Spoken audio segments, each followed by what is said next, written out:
వందనాలు తెలియజేస్తున్నాను. प्रभु के नाम में मैं आप सभी को धन्यवाद करता हूँ। సో దేవునికి మహిమ కలుగును గాక. परमेश्वर की महिमा हो। ఈ సందర్భంలో ఒక చిన్న వాక్య భాగాన్ని మనం చదువుకుని ధ్యానించుకుందాం. आइए इस संदर्भ में हम एक छोटे से वचन को पढ़कर ఆ తర్వాత మనం ప్రభు బలలో పాలు పొందుదాం. उसके बाद हम प्रभु भोज में सहभागी होंगे। ఇదను వాక్య ధ్యానం కొరకు आज के वचनों के लिए మత్తయి సువార్త मत्ती रचित सुसमाचार 4వ అధ్యాయం उसका 4था अध्याय మొదటి వచనాన్ని మళ్ళా చదువుకుందాం. उसके पहले वचन को हम फिर से पढ़ेंगे। तब आत्मा यीशु को जंगल में ले गया ताकि इब्लिस से उसकी परीक्षा हो। చాలు, తల వంచి కళ్ళు మూసుకుంటే చిన్న ప్రార్థన చేసుకుందాం. अपने सर को झुकाकर हम आंखें बंद करके छोटी सी प्रार्थना करेंगे। పరిశుద్ధుడా మా ప్రియ పరలోకపు తండ్రి, నీకు వందనాలు నాయనా. परिशुद्ध स्वर्गीय पिता परमेश्वर, हम आपका नाम को धन्यवाद करते हैं। అయ్యా, మమ్మల్ని అందరినీ మరలా ప్రేమించి हम सबको आपने फिर से प्रेम करके మరొక దినమును మాకు ఆయుష్కాలంగా ఇచ్చి और आज का दिन हमारे जीवन में जोड़ा, इसलिए ఈ దినమున నీ సన్నిధిలో ఆనందించే కృపనిచ్చారు. आज के दिन में आपकी कलीसिया में आनंद करने की कृपा हमें दिखाई। అందుని బట్టి నీకు మహిమ చెల్లిస్తూ ఉన్నాం. इसके द्वारा हम आपकी महिमा करते हैं। అయ్యా, ఇప్పుడు చదువుకునే వాక్య భాగాన్ని ధ్యానిస్తూ ఉన్నాం. प्रभु जी, अभी जो पढ़े हुए वचनों को हम ध्यान कर रहे हैं। నీ వాక్యమే మాకు జీవాహారమునైనా. आपका वचन ही हमारे लिए जीवन का आहार है। ఈరోజు ఆ వాక్యాన్ని ధ్యానిస్తూ ఉండగా आज उस वचनों को जब हम ध्यान कर रहे हैं, మా मेरे राजा, ఆత్మీయ ఆకలిని మీరు తీర్చండి. हमारे आत्मीय भूख को आप मिटाइए। నీ వాక్యము చేత మమ్మల్ని బలపరచండి. आपके वचनों के द्वारा हमें सामर्थ्यशाली ఈ बनाइए। వాక్యము ద్వారా మా జీవితాలను సరిదిద్దండి. आपके वचनों के द्वारा हमारे जीवन को संवारे। నీ వాక్యము బోధింపబడుతున్నప్పుడు శ్రద్ధగా ఆలకించే కృప చూపండి. जब आपका वचन सुनाया जाए तो श्रद्धा से उसे सुनने की कृपा दिखाइए। నీ దాసుని అభిషేకించండి आपके నాయనా. दास को आशीर्वादित करें। मेरे మా ఇరువురిని ఏకాత్మ చేత నింపి వాడుకోండి. हम दोनों को पिता परमेश्वर आत्मा से एक आत्मा से भर के उपयोग। నీ వాక్యము మాలో ఫలించినట్లుగా आपका वचन हमारे जीवन में फलवंत हो। మా అందరి హృదయములను సిద్ధపరచమని కోరుతూ ఉన్నాను. हमारे हृदय में सिद्ध करने के लिए उसे धन्यवाद। నీ పరిశుద్ధాత్మ సహాయమును మాకు దయచేయమని आपके परिशुद्ध आत्मा की सहायता हमें कृपा करें। యేసు నామములో ప్రార్థిస్తున్నాను తండ్రి. प्रभु यीशु के नाम से प्रार्थना करते हैं। ఆమేన్. आमीन। హల్లెలూయా. हालेलुया। గడిచిన వారంలో ఇదే వచనంలో నుండి కొన్ని పాఠాలు మనం నేర్చుకున్నాం. पिछले सप्ताह में हमने इसी वचन में से कुछ भाग को हमने सीखा है। యేసుక్రీస్తు సాతాను చేత శోధింపబడడానికి అరణ్యమునకు కొనిపోబడ్డాడు. यीशु मसीह शैतान के द्वारा परीक्षा में पढ़ने के लिए जंगल में ले जाया गया। సో గడిచిన వారంలో అరణ్య పాఠాలు అని ఒక అంశాన్ని మనం విన్నాం. पिछले सप्ताह में जंगल के पाठ करके हमने उसे ध्यान किया था। ఈరోజు అదే వచనంలో నుండి మరొక విషయాన్ని మనం నేర్చుకుందాం. आज फिर से हम उसी वचन में से और एक विषय के बारे में हम जानेंगे। యేసుక్రీస్తు ఎక్కడికి కొనిపోబడ్డాడు అనే విషయాన్ని విన్నాం. यीशु मसीह कहाँ पर गया था, ये बात को हमने सुना। ఇప్పుడు ఏ సమయంలో ఆయన కొనిపోబడ్డాడో అది వినబోతూ ఉన్నాం. वो किस समय में वहां पर ले जाया गया था, उसके बारे में आज हम सीखेंगे। మనం చదువుకున్న ఆ వచన భాగంలో हमने पढ़े हुए इस वचन के भाग में అంటే ఆరంభంలోనే तो उसकी शुरुआत में ही అప్పుడు అన్న పదం రాయబడి ఉంది. तब यहाँ पर लिखा हुआ है। అప్పుడు అన్న పదం గాని तब इस शब्द को या లేదా चाहे కాబట్టి या उसके द्वारा ఆ సమయమున या उस समय में, ఇలాంటి పదాలు వచ్చినప్పుడు దాని ముందు ఏదో ఒక సంఘటన జరిగే ఉంటుంది. तो ऐसे शब्द जब आते हैं तो उससे पहले कुछ संघटना घटी हुई होती है। ఆ అప్పుడు అన్న పదం మనకు అర్థం కావాలంటే ముందు జరిగిన సందర్భం మనకు తెలియాలి. तब नाम का ये शब्द अगर हमें समझ में आना चाहिए तो उससे पहले की घटना हमें समझनी चाहिए। అప్పుడు యేసు అరణ్యములోనికి కొనిపోబడెను. तब यीशु जंगल में परीक्षा के लिए ले जाया गया। ఎప్పుడు ఆ సంఘటన జరిగింది? कब ये संघटना हुई थी? మనం ఇంతకు మునుపు విన్నాం ఇదే మాటని. इससे पहले भी हमने इस बात को सुना था। యేసుక్రీస్తు బాప్తిస్మమిచ్చు యోహాను చేత బాప్తిస్మమును పొంది నీళ్ళలో నుండి బయటకు వచ్చాడు. यीशु मसीह बपतिस्मा देने वाले योहान के द्वारा बपतिस्मा लेकर पानी से बाहर आए थे। బయటకు రాగానే పావురము పరిశుద్ధాత్మ దేవుడు పావురం వల్లే ఆయన మీదకి వచ్చాడు. जब पानी से बाहर आए तो परिशुद्ध आत्मा कबूतर के रूप में उनके ऊपर आया था। ఆ తర్వాత దేవుని చేత అనగా తండ్రి అయిన దేవుని చేత యేసుక్రీస్తు సాక్ష్యమును పొందాడు. उसके बाद में उन्होंने पिता की तरफ से एक साक्ष्य पाई थी। సో ఈ సంఘటన అంతా జరిగిన తర్వాత యేసుక్రీస్తు అరణ్యంలోనికి కొనిపోబడ్డాడట. तो ये सारी घटनाएं होने के बाद यीशु मसीह जंगल में ले जाया गया। సింపుల్ గా మనకు అర్థం కావాలంటే साधारण रीति से हमें समझ में आए, इसलिए యేసుక్రీస్తు బాప్తిస్మము పొందిన తర్వాత శోధింపబడడానికి తీసుకుని వెళ్ళబడ్డాడు. यीशु मसीह बपतिस्मा उनका होने के बाद ही वो परीक्षा के लिए जंगल में ले जाए गए। ప్రతి విశ్వాస జీవితంలో కూడా हर विश्वासी के जीवन में भी ఇదే సంఘటన జరుగుతూ ఉంటుంది. यही संघटना घटती रहती है। చాలా మంది ఏమనుకుంటారనంటే, बहुत सारे लोग ये सोचते हैं कि మేము ఇక బాప్తిస్మమును తీసుకున్న తర్వాత मेरा बपतिस्मा होने के बाद మేము దేవుని బిడ్డలముగా మారిపోతాం. मैं परमेश्वर का बेटा बन ఇక जाऊंगा। దేవుని బిడ్డలముగా మారిపోయిన తర్వాత సాతానుకి మా మీద అధికారం ఉండదు. मैं उसका बेटा बन जाऊंगा, उसके बाद शैतान का अधिकार मुझ ఇక पर మా नहीं चलेगा। జీవితంలో ఎలాంటి శోధనలు రావు. मेरे जीवन में किसी प्रकार की परीक्षाएं नहीं మా आएंगी। జీవితం అంతా కూడా చాలా ప్రశాంతంగా కొనసాగుతుంది. मेरा जीवन अच्छा सुखदायक बीतेगा। ఈ విధమైన ఆలోచనతోటి చాలా మంది బాప్తిస్మం తీసుకుంటారట. ऐसे विचार से बहुत सारे लोग बपतिस्मा लेते हैं। తెలుగులో ఒక పాట ఉంటుంది, तेलुगु में एक बात लिखी हुई నా है, సంకటములన్నీ తీరిపోయెను, मेरे सारे कष्ट दूर हो गए हैं, సంహార దూత నన్ను దాటి వెళ్ళిపోయాను. संहार दूता मुझसे दूर चला गया। అంటే నేను రక్షణ పొందడము ద్వారా, यानी कि मैं उद्धार पाने के द्वारा శిక్షా విధిలో నుండి నేను తప్పించబడ్డాను, तो मुझे शिक्षा से बचाएगा। నేను క్షేమమును అనుభవిస్తాను అని అనుకుంటాం. मैं खाली सुख विलास का अनुभव करूंगा। చాలా మంది మనం బాప్తిస్మము పొందిన తర్వాత పోరాటంలో అడుగు పెడుతున్నామనే విషయాన్ని మర్చిపోతారు. बहुत सारे लोग बपतिस्मा लेने के बाद हम असली युद्ध में उतर रहे हैं, ये सोचना वो भूल जाते हैं। గుర్తుపెట్టుకోండి, याद रखिए, మనము బాప్తిస్మము పొందడము ద్వారా हम जब बपतिस्मा लेते हैं మన పాపములు క్షమింపబడుతున్నాయి. हमारे पापों की क्षमा हमें मिलती है। మనము రక్షణలోనికి అడుగు పెడుతూ ఉన్నాం. हम उद्धार के मार्ग में चलते हैं। ఎప్పుడైతే రక్షణలో అడుగు పెట్టామో పోరాటంలో కూడా మనం అడుగు పెడుతూ जब हम ఉన్నాం. उद्धार के मार्ग में कदम रखते हैं तो हम युद्ध में भी कदम रखते हैं। యేసుక్రీస్తు బాప్తిస్మము పొందక మునుపు ఆయన జీవితంలో జరిగిన పరిస్థితులు మనకు తెలియదు. यीशु मसीह बपतिस्मा लेने से पहले उनके जीवन में क्या हुआ था हमें नहीं मालूम। అంతకు మునుపు 30 సంవత్సరాలు యేసుక్రీస్తు ఎక్కడున్నాడో సాతాను ఎక్కడున్నాడో మనకు తెలియదు. इससे पहले 30 वर्ष यीशु मसीह कहाँ था, शैतान कहाँ था, हमें नहीं मालूम। వాళ్ళని గురించిన ఎలాంటి చరిత్ర మనకి ఇక్కడ కనపడదు. उनके बारे में कोई चरित्र हमें यहाँ पर नहीं मिलता। మరి అంతకు మునుపు యేసుక్రీస్తు శోధింపబడి ఉండొచ్చు, లేకపోయి ఉండొచ్చు కూడా. इससे पहले शायद यीशु मसीह की परीक्षा हुई हो या ना हुई ఆ हो, వివరాలు మనకు తెలియదు. उसका विवरण हमें नहीं కానీ मिलता। బాప్తిస్మము పొందిన వెంటనే యేసుక్రీస్తుకి శోధన ఆరంభమైంది. लेकिन जब उन्होंने बपतिस्मा पाया उसके तुरंत ही उनको परीक्षा में पढ़ना पड़ा। కానీ ఒక గొప్ప విషయం ఏంటనంటే, इसमें एक बहुत बड़ी बात यह है, మనము రక్షింపబడిన తర్వాత जब हमारा उद्धार होता है तब యేసుక్రీస్తును మనము కలిగి ఉంటాము కాబట్టి, यीशु मसीह को हम पाकर रहते हैं, इसलिए ఆయన మనలో ఉంటాడు గనుక वो हमारे अंदर रहता है, इसलिए ఎలాంటి శోధనలను మనం ఎదుర్కొన్నా कैसी भी परीक्षा का हम सामना करें ఏది కూడా మనకి నష్టాన్ని కలుగు చేయదు. वो कोई भी हमें कुछ नुकसान नहीं पहुंचा सकती। ఎందుకు?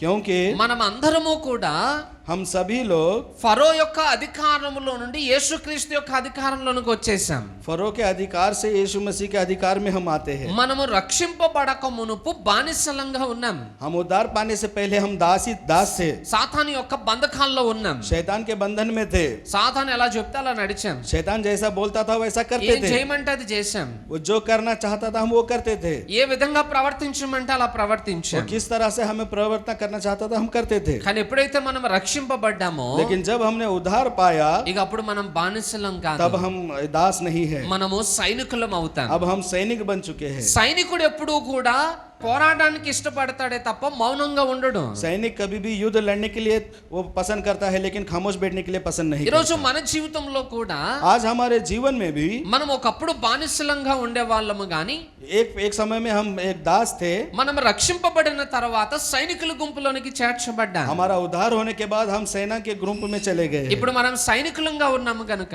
अब हम सैनिक है, इसलिए మనము పోరాడవలసినటువంటి బాధ్యతను కలిగి ఉన్నాం. हमें युद्ध करना चाहिए, इस जिम्मेदारी से हम भरे हुए हैं। సో పోరాటంలో ఉన్నప్పుడు కొన్ని సమస్యలు మనకు ఎదురవుతాయి, युद्ध में कुछ समस्याएं हमारे सामने आती है, కొన్ని శోధనలను మనం ఎదుర్కోవాల్సి कुछ వస్తుంది. परीक्षाओं को हमें सामना करना पड़ता है। అయినా కూడా మనం ఏమీ చింతించాల్సిన అవసరం లేదు. फिर भी हमें कोई चिंता करने की जरूरत नहीं है, ఎందుకు అనంటే क्योंकि మనకు ఎదురవుతున్న ప్రతి శోధన కూడా हमारे सामने वाले हर एक परीक्षा మనలో ఉన్నటువంటి సామర్థ్యమును మనకు वह తెలియజేస్తుంది. हमारे अंदर कितनी सामर्थ्य है ये हमें बताती है।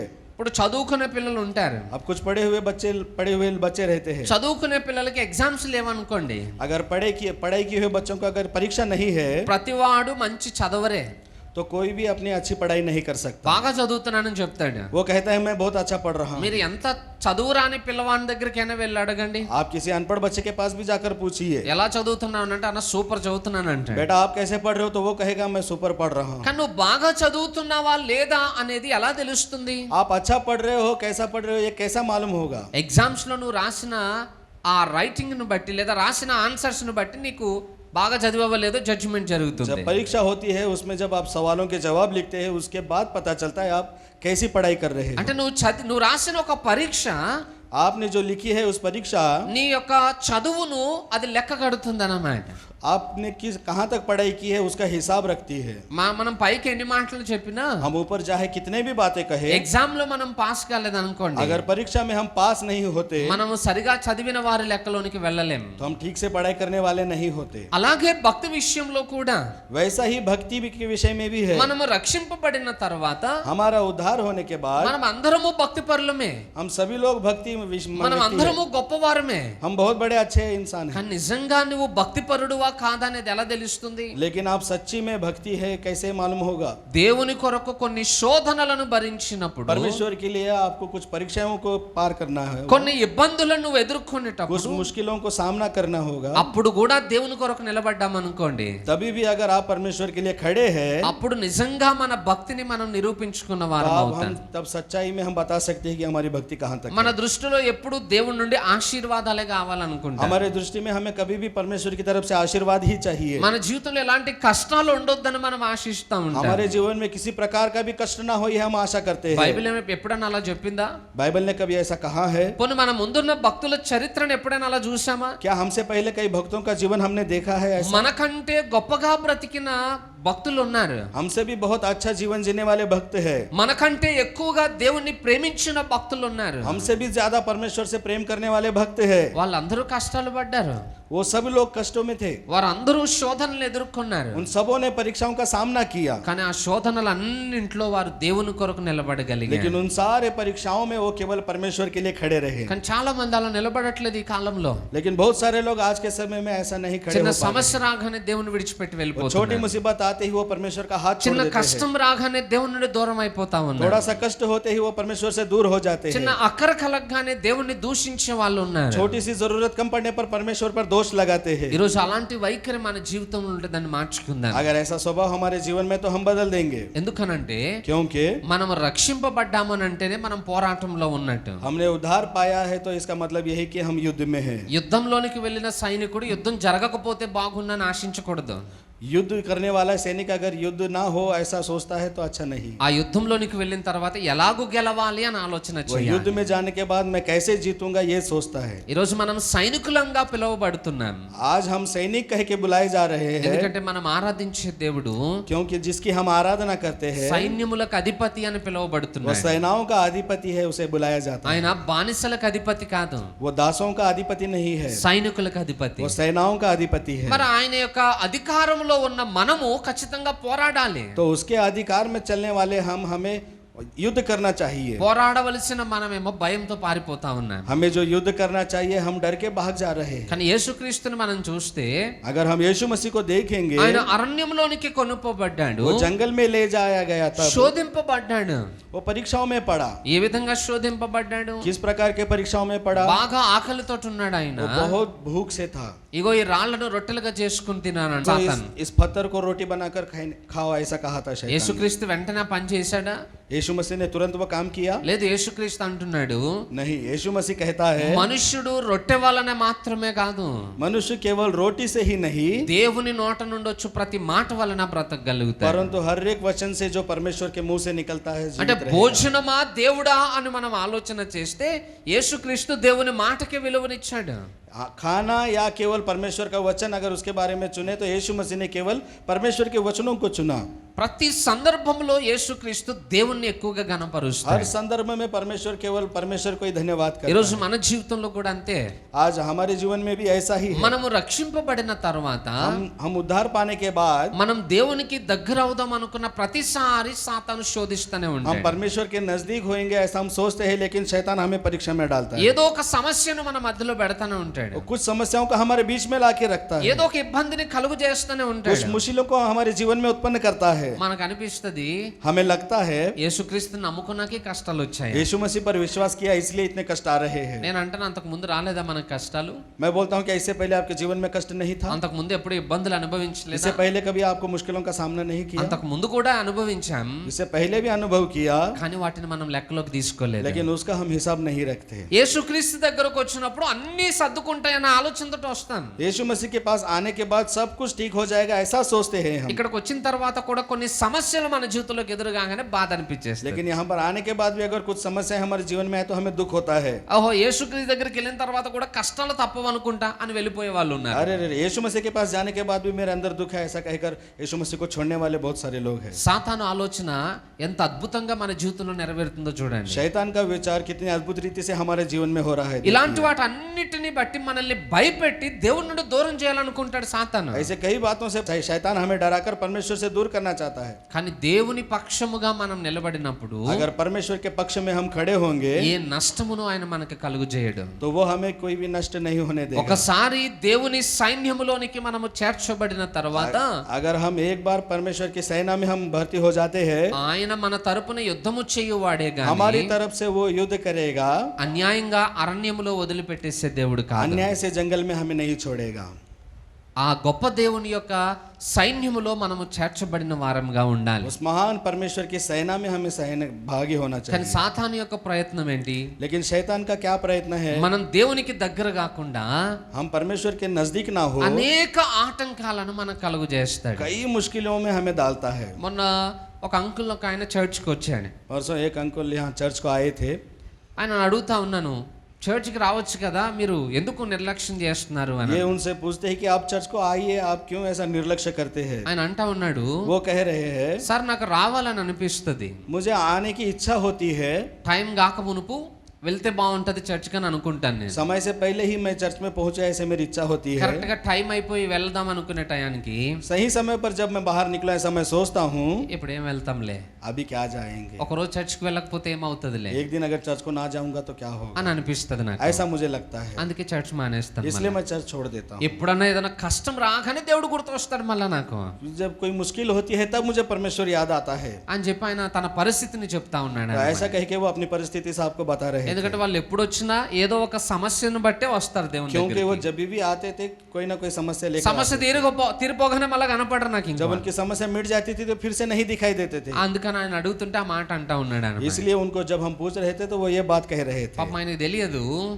उनको ये मालूम नहीं है సాతాను ఆ స్వరాన్ని వినిపించి ఆయనను ఆటంకపరుస్తున్నాడు. शैतान उनके आवाज को सुनाकर उन्हें आतंक कर रहा మన है। జీవితంలో అనిపించలేదు ఎప్పుడు అలాగా? हमारे जीवन में कभी भी हमें ऐसा नहीं लगा, అయ్యో వర్షం వస్తుంది ఏం పోతాంలే చర్చ్కి, अरे बारिश गिर रही है अब क्या चर्च को जाएंगे, అయ్యో నలుగురు ఐదుగురే ఉంటారు అక్కడికి ఏం వెళ్తాంలే अरे చర్చ్కి, 4-5 जन नहीं होंगे वहां जाकर क्या करें, అయ్యో ఇంత దూరం నుండి ఏం వెళ్తాంలే చర్చ్కి. अरे इतने दूर से क्या चर्च को जाएंगे। ఇవన్నీ మన పరిస్థితిని బట్టి మాట్లాడుతున్నాం అనుకుంటాం, ये सभी हम अपनी परिस्थिति के आधार पे बात कर रहे सोच रहे हैं, కానీ మనకు తెలియకుండానే సాతాను మనల్ని ఆటంకపరచడానికి ప్రయత్నాలు చేస్తాం. लेकिन हमारे अनजाने में ही शैतान हमें आतंक कर रहा है। మనం కరెక్ట్ గా చర్చ్కి వద్దాం అనుకునే టైంకి చుట్టాలు వస్తారు, जब हम जाएंगे चर्च को सोचते हैं करेक्ट टाइम पे ही हमारे घर లేదా मेहमान చర్చ్కి आते हैं। వెళ్దాం అనుకునే టైంకి డ్యూటీ పెడతాను. हम चर्च को जाएंगे ये सोचते हैं तो तब हमारी ड्यूटी रखती है। చర్చ్కి వెళ్దాం అనుకునే టైంకి ఏదో ఒక పని స్టార్ట్ चर्च అవుతుంది. को जाएंगे ऐसा कुछ करेंगे तो कुछ ना कुछ काम शुरू होता है। మనం ఆ పనుల్లో బిజీ అయిపోయి దేవుని నిర్లక్ష్యం हम इन చేస్తాం. कामों में बिजी होकर परमेश्वर को निर्लक्ष्य करते हैं। సాతాను సక్సెస్ అయినట్లే. शैतान वहां पर जीत जाता है, ఎందుకంటే ఏ రోజైతే నువ్వు దేవుని సన్నిధిని నిర్లక్ష్యం చేస్తావో क्योंकि जिस दिन आप परमेश्वर की कलीसिया को निर्लक्ष्य करोगे ఆ రోజు నుండి నీలో బలహీనత ఆరంభమైపోతుంది. उसी दिन से आपके अंदर बलहीनता उत्पन्न होगी। దేవునితో నీకున్న సహవాసము బలహీన పడిపోతుంది. आपके साथ जो परमेश्वर का सहवास है वो बलहीन हो जाएगा। మెల్లమెల్లగా సాతానికి లోబడడానికి మనం అలవాటు పడిపోతాం. धीरे धीरे से आप शैतान के अधीन होते जाओगे। ఆ పరిస్థితి మన జీవితంలో కలుగు చేసి మనల్ని నాశనం చేస్తాడు. इस परिस्थिति को हमारे जीवन में वो उत्पन्न करके हमें नाश करता है। మనం అనుకుంటాం हम सोचते हैं డ్యూటీయా చర్చ్ అని అంటే డ్యూటీకే ప్రాముఖ్యతని ఇస్తాం. मैं ड्यूटी करूं या चर्च को जाऊं तो हम ड्यूटी को ही ज्यादा मुख्य देते हैं, ఎందుకంటే డ్యూటీకి వెళ్తే మనకు డబ్బులు వస్తాయి. क्योंकि अगर मैं ड्यूटी को जाऊंगा तो मुझे पैसे मिलेंगे। చర్చ్కి వెళ్తే ఏమి ఇస్తారు? चर्च को जाने के बाद मुझे क्या పైగా మనమే వెళ్ళి మళ్ళీ కానుకలు డబ్బులు వేయాల్సి वहां వస్తుంది. पर उल्टा मुझे ही जाकर कान की दान पेटी में पैसा डालना। దానికన్నా డ్యూటీకి పోతేనే మనకు డబ్బులు వస్తాయి కదా उससे అనిపిస్తుంది. अच्छा मैं ड्यूटी को जाऊंगा तो मुझे पैसा मिलेगा, కానీ దేవుని ఆశీర్వాదాన్ని పోగొట్టుకుంటాం. लेकिन हम परमेश्वर के आशीर्वाद को भूल जाते हैं। పని చేసుకోవాలి, काम करना चाहिए, సంపాదించుకోవాలి. पैसा कमाना चाहिए, కానీ దేవుణ్ణి ఎప్పుడు కూడా నిర్లక్ష్యం చేయొద్దు. लेकिन परमेश्वर को कभी भी निर्लक्ष्य नहीं మనం करना चाहिए। అనుకుంటాం మనకున్న శోధనలు పెద్దవి కదా, వాటిని జయించాలంటే కష్టపడాలని. हम समझते हैं कि हमारी मुश्किल बहुत बड़ी है, अगर उसे जय पाना है तो हमें मेहनत करनी है। జ్ఞాపకం పెట్టుకోండి, याद रखिए, దేవుడు ఎప్పుడు కూడా మనము మోయలేని భారమును మన మీద పెట్టేవాడు కాదు. परमेश्वर कभी भी हम जिस चीज को उठा नहीं सकते उतना वजन हम पर नहीं डालेगा। అంటే మనం భరించలేని శోధనని మనకు అనుమతి ఇవ్వడు ఆయన. यानी कि जिसको हम बर्दाश्त नहीं कर सकते उतनी तकलीफ हमें वो नहीं మనకి देगा। ఏ శోధన అయితే అనుమతింపబడిందో हमारे ऊपर जो कष्ट हमें आज्ञा दी गई है, దాంట్లో నుండి తప్పించుకునే మార్గాన్ని కూడా ఏర్పాటు చేస్తాడు उसमें ఆయన. से बाहर निकलने का रास्ता भी वो हमें दिखाएगा। మనము ఆ శోధనను చూసి భయపడడం అలవాటు చేసుకున్నాం అనుకోండి, हम उस कष्ट को देखकर अगर डरना सीख गए हैं, अगर डरना सोचते हैं, దేవుడు ఏర్పాటు చేసిన తప్పించుకునే మార్గాన్ని మనం చూడం. जो परमेश्वर ने मार्ग तैयार किया है तो उसे भी हम नहीं देख पाते। ఇప్పుడు ఉదాహరణకి చెప్తున్నాను, एक उदाहरण की बात मैं कहता हूँ। ఇప్పుడు అక్కడ ఒక డోర్ కనబడుతుంది మనకి, यहाँ पर एक दरवाजा है, అక్కడ నుండి ఏదైనా ఒక అపాయము మనల్ని నాశనం చేయడానికి ప్రవేశిస్తుంది అనుకుందాం. वहाँ से एक मुश्किल हमें नाश करने के लिए आ रही है। ఈ చర్చ్కి ఒక డోర్ ఏదైనా ఉందా? इस चर्च को कोई और दरवाजा है दूसरा? ఉందంటారా? है कोई दरवाजा दूसरा? ఇక్కడ ఒక డోర్ ఉంది. यहाँ पर एक दरवाजा है। ఆ డోరు కొత్త వాళ్ళకి తెలియదు, वो दरवाजा नए लोगों को नहीं मालूम। రెగ్యులర్ గా దేవుని మందిరానికి వచ్చే వాళ్ళకి ఆ డోర్ తెలుసు. जो यहाँ पर प्रतिदिन आते हैं उनको मालूम है यहाँ दरवाजा ఈ है। ఈ యొక్క డోర్ లో నుండి అపాయం వస్తుందని తెలియగానే మనం ఏం చేస్తాం? ఆ డోర్ నుంచి పారిపోతాం. इस दरवाजे से एक मुश्किल आने वाली है, ये अगर हमें मालूम पड़ता है तो हम यहाँ से निकल जाते అంటే ఇక్కడ నుండి ఒక తప్పించుకునే మార్గం ఏర్పాటు చేశారుగా. हैं। तो यहाँ से बचने का एक रास्ता तैयार किया हुआ है। దేవుడు కూడా అలాగే చేస్తాడు. परमेश्वर भी ऐसा ही करता है। సమస్యను అనుమతిస్తాడు, वो समस्या को आज्ञा देता है, ఆ సమస్య నుండి తప్పించుకునే ఒక మార్గాన్ని కూడా उस మనకి ఏర్పాటు समस्या से చేస్తాడు. निकलने का रास्ता भी वो हमारे लिए तैयार रखता है। భయపడిన వాడు ఆలోచన చేయలేడు, जो डरता है वो विचार नहीं कर पाता, అందుకే ద్వారాన్ని కనుగొనలేడు. इसलिए वो दरवाजे को नहीं देख पाता। ధైర్యము కలిగిన వాడు ఆ పోరాటంలో సమస్యతో పోరాడి మార్గాన్ని కనుగొనగలుగుతాడు. जो धैर्य से भरा हुआ इंसान होता है वो समस्या को देखकर उससे युद्ध करके और निकलने का रास्ता भी देखता है। ఈరోజు మనం అందరము మన పరిస్థితులకు భయపడే వాళ్ళం, आज हम सभी भी अपने परिस्थिति को देखकर हम डरते हैं, అందుకే దేవుడు ఏర్పాటు చేసిన తప్పించుకునే ఆ మార్గాన్ని కనుగొనలేకపోతున్నాం. इसलिए परमेश्वर ने हमें बचने के लिए जो मार्ग बताया है उसे हम नहीं देख पाते। దయచేసి ఈరోజు మన జీవితంలో పరిస్థితులు ఏవైనా కానివ్వండి, कृपया करके आज हमारे जीवन में कोई भी परिस्थिति हो, వాటన్నింటిలో దేవుని మీద ఆధారపడడం మనం उन నేర్చుకుందాం. सभी में हम परमेश्वर के ऊपर आधार होना सीखेंगे। ఏ విశ్వాసి అయితే శోధనని జయించగలుగుతాడో जो विश्वासी परीक्षाओं को पार करता है అతడు దేవుని నుండి శ్రేష్టమైన బహుమానాన్ని वो పొందగలుగుతాడు. परमेश्वर की तरफ से श्रेष्ठ बहुमान पाता है। దేవుడు మనకి పిరికితనము కలిగిన ఆత్మనివ్వలేదండి, परमेश्वर ने हमें डर की आत्मा नहीं दी है, ధైర్యాన్ని మనకు అనుగ్రహించాడు. वह हमें ताकत की आत्मा उसने हमें दी है। మరి రోజు మన జీవితంలో చిన్న చిన్న పరిస్థితులకు ఎందుకు భయపడుతున్నాం? మనం आज हम अपने जीवन में क्यों छोटी छोटी समस्याओं को डर जाते हैं? మనం నమ్మిన దేవుడు చాలా పెద్దవాడైన, हमने जिस पर विश्वास किया है वो बहुत बड़ा परमेश्वर है। ఈ సమస్యలన్నింటినీ ఆయన జయించగలిగిన దేవుడు. इस सारे समस्याओं को वो जय प्राप्त करने वाला परमेश्वर है। ఈ సమస్యలన్నింటికి మనం భయపడి పారిపోతామని अगर इस समस्याओं को देखकर ही हम डरकर भाग जाते हैं, యేసుక్రీస్తు మనకు నేర్పించిన పాఠం ఏంటో తెలుసా? यीशु मसीह ने हमें एक पाठ सिखाया, क्या है मालूम है? ఆయన ఎలా జయించాలో మనకి మాదిరిని చూపించి వెళ్ళాడు. उसने किस तरह जीना है यह हमें दिखाकर वो गया है। యేసుక్రీస్తు గురించి ఒక మాట రాయబడి ఉంది. यीशु मसीह के बारे में एक बात लिखी हुई है। యేసుక్రీస్తు మన వంటి స్వభావమును కలిగిన వాడే, यीशु मसीह हमारे समान स्वभाव का व्यक्ति था, మనలాంటి బలహీనతలను ఆయన ఎదుర్కొన్నవాడే, हमारे जैसे कमजोरियों को ही उसने सामना किया, కానీ పాపము లేనివాడిగా ఉన్నాడు. लेकिन वो पाप रहित था। అంటే ఆయన శోధనలన్నింటినీ జయించి నిలబడ్డాడు. यानी कि उसने सारे परीक्षाओं को जय पाकर वो आगे खड़ा हुआ। కానీ మనం ఎందుకు జయించలేకపోతున్నాం? लेकिन क्यों हम नहीं जय पा रहे हैं? క్రీస్తుకు దూరంగా వెళ్ళిపోతే శోధన జయించలేం. अगर हम परमेश्वर से दूर होंगे तो हम परीक्षाओं में नहीं पार हो पाएंगे। క్రీస్తులో అంటుకట్టబడి ఉంటేనే శోధన अगर జయించగలుగుతాం. हम क्रिस्त में सहभागी होंगे तभी हम परीक्षा को पार कर అది पाएंगे। ఎలాంటిదైనా కానివ్వండి, वो कैसी भी परीक्षा हो, అనారోగ్య సమస్య అయినా, वो अनारोग्यता की हो, ఆర్థిక సమస్య అయినా, आर्थिक रीति की हो, కుటుంబ సమస్య या అయినా, परिवार की समस्या మరి ఏదైనా కానివ్వండి, चाहे कोई भी हो, క్రీస్తు నందున్న ఎడల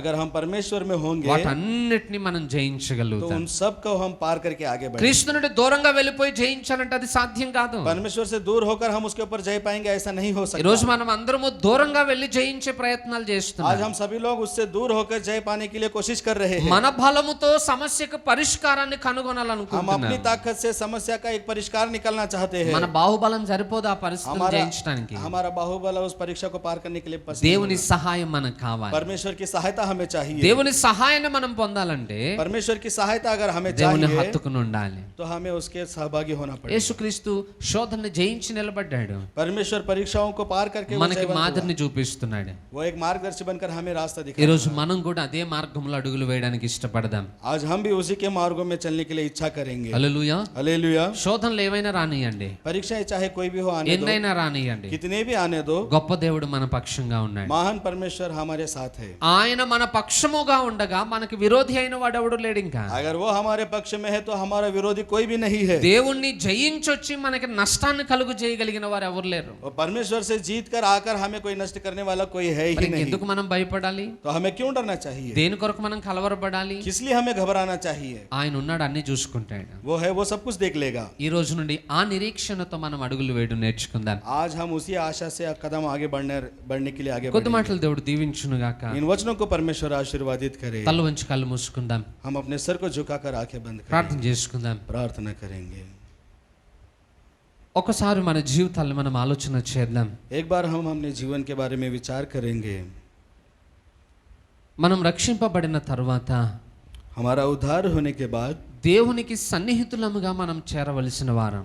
हम परमेश्वर के नजदीक हम जाने वाले हैं। దేవుని మార్గములో అడుగులు వేయవలసిన వారం. परमेश्वर के मार्गों में हम कदम रखने वाले हैं। కానీ మాటి మాటికి దేవునికి దూరం అయిపోతా ఉన్నాం. लेकिन क्यों हम बात बात को परमेश्वर से दूर हो रहे हैं? చిన్న చిన్న విషయాలకే छोटे छोटे विषय में ही దేవునికి దూరం అయిపోతా ఉన్నాం. परमेश्वर से हम दूर हो जा रहे हैं। కారణం इसका कारण మనకు అనుమతించబడిన శోధనలను మనం జయించలేకపోవడమే. हम पर जो परीक्षाएं डाली गई है उसके ऊपर हम जय नहीं पा रहे हैं। మనం అనుకుంటున్నాం हम सोच रहे हैं ఈ కష్టాలు నాకే వస్తున్నాయేమో అని, ये मुश्किलें सारी केवल मेरे ऊपर ही आ रही हैं। నాకే ఎందుకు ఇలా జరుగుతుంది అని. मेरे साथ ये ऐसा क्यों हो रहा है? మనకు మాత్రమే కాదండి, ये हमारे ऊपर ही नहीं, దేవుని కొరకు రోషము కలిగి బ్రతకాలనుకున్న ప్రతి క్రైస్తవునికి పరిస్థితి వస్తుంది. परमेश्वर के लिए रोष से जो जीना चाहता है ये सब उसी के ऊपर आती है। బైబిల్లో ఒక మాట రాయబడి ఉంది, बाइबल में एक बात लिखी है, నీతిమంతునికి కలుగు ఆపదలు అనేకములు, धर्मी के ऊपर आने वाली विपत्तियां बहुत सारी है, కానీ వాటన్నిటిలో నుండి యెహోవా వారిని తప్పించును అని. लेकिन उन सभी में से परमेश्वर उन्हें बचा कर निकालता है। మనము దేవుని ఆధీనములో ఉంటేనే వాటన్నిటిలో నుండి తప్పించుకోగలుగుతాం. अगर हम परमेश्वर के अधीन रहेंगे तभी हम उसमें से बचकर निकलेंगे, లేకపోతే ఆ భారము చేత శోధనల చేత మనం నాశనానికి నడిపించబడతాం. नहीं तो उस भार के उस द्वारा उस परीक्षाओं के द्वारा हम नाश हो जाएंगे। కాబట్టి ఈ రోజు నుండి నా శోధనలు జయించడానికి మనం నిర్ణయం తీసుకుందాం. आज से हम उन परीक्षाओं को जय पाने के लिए सोचेंगे। అన్ని విషయాల్లో మొదటి ప్రాముఖ్యతను దేవునికి ఇవ్వడం అలవాటు చేసుకుందాం. सभी विषयों में सबसे पहले प्रामुख्यता हम केवल परमेश्वर को देंगे, అప్పుడు దేవుని కార్యాలను చూడగలుగుతాం. तभी हम परमेश्वर के कार्यों को देख पाएंगे।